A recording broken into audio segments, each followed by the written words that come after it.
स्वागत है आपका हमारे चैनल बायोवैदिक्स में। और आज हम लाए हैं आपके लिए एक और बेहद ज़रूरी वीडियो जिसमें हम जानेंगे दोस्तों कि क्यों बढ़ जाता है रात को ब्लड शुगर लेवल। जो लोग डायबिटीज़ के शिकार हैं उनका ब्लड शुगर लेवल रात को अक्सर बढ़ जाता है और इसके 5 मुख्य कारण होते हैं।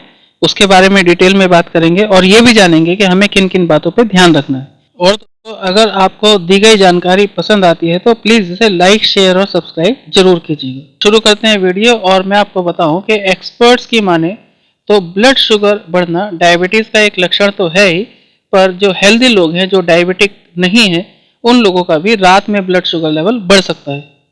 तो आपको ये समझना है कि डायबिटीज़ के मरीजों में या हेल्दी लोगों में फास्टिंग शुगर लेवल बढ़ना एक चिंता की बात है। यानी रात को अगर ब्लड शुगर बढ़ेगा तो सुबह जब फास्टिंग शुगर लेवल आप चेक करेंगे तो वो बढ़ा हुआ आएगा।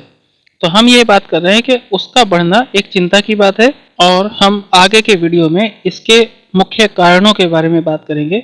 जी हाँ दोस्तों, ये 5 मुख्य कारण हैं और इसमें जो सबसे पहले नंबर का कारण है वो ये है कि रात के खाने में आपने क्या खाया था, कितना खाया था और कब खाया था। ये इस बात पर डिपेंड करेगा कि आपकी रात को ब्लड शुगर बढ़ रही है कि नहीं बढ़ रही। तो आपको अपने डाइट प्लान में रात के खाने पे ज़्यादा ध्यान देना है। और मैं आपको बताऊं कि करना क्या है। करना ये है दोस्तों कि डिनर में आप लो कार्ब डाइट लेनी है, यानी कम कार्बोहाइड्रेट वाला खाना खाना है और जितनी आपको भूख है उससे कम खाना खाइए। और किसी भी स्थिति में सोने से 2-2.5 घंटे पहले खाना खा लेना है। फिर दूसरे कारण की तरफ बढ़ते हैं दोस्तों कि सोने से पहले कोई व्यायाम किया है या नहीं किया है, किसी भी तरह का कोई मेडिटेशन किया है कि नहीं किया है। ये भी इस बात पर निर्भर करेगा कि आपकी ब्लड शुगर लेवल बढ़ेगी या नहीं बढ़ेगी, यानी फास्टिंग वैल्यू बढ़ी हुई आएगी कि नहीं। तो आपको करना क्या है दोस्तों कि सोने से पहले 15 से 20 मिनट तक ब्रिस्क वॉक जरूरी है। ब्रिस्क वॉक का मतलब होता है तेज गति से चलना, वॉकिंग तेज गति की।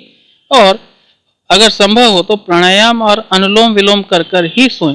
फिर दोस्तों तीसरा कारण है कि रात को नींद कम आना या देर से आना या बिल्कुल ना आना। अगर आपको नींद ठीक प्रकार से नहीं आती तो ये भी चिंता की बात है, इससे भी ब्लड शुगर बढ़ सकता है।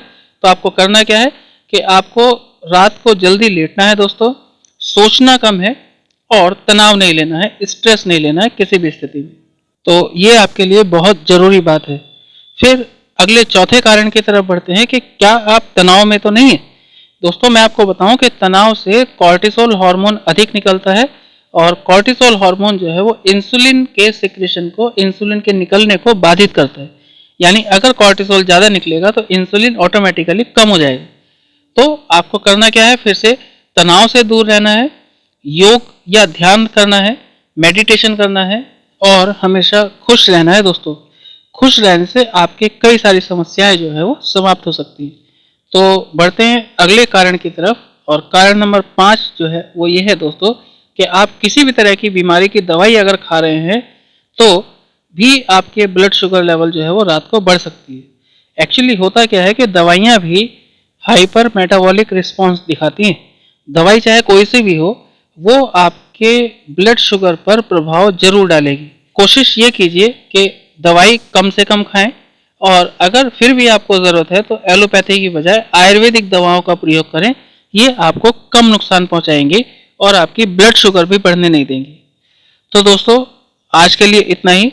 अगर ये जानकारी आपको पसंद आई हो तो प्लीज़ इसे लाइक और शेयर ज़रूर कीजिएगा और अगर आप हमारे चैनल पर नए हैं तो हमें सब्सक्राइब भी कीजिएगा।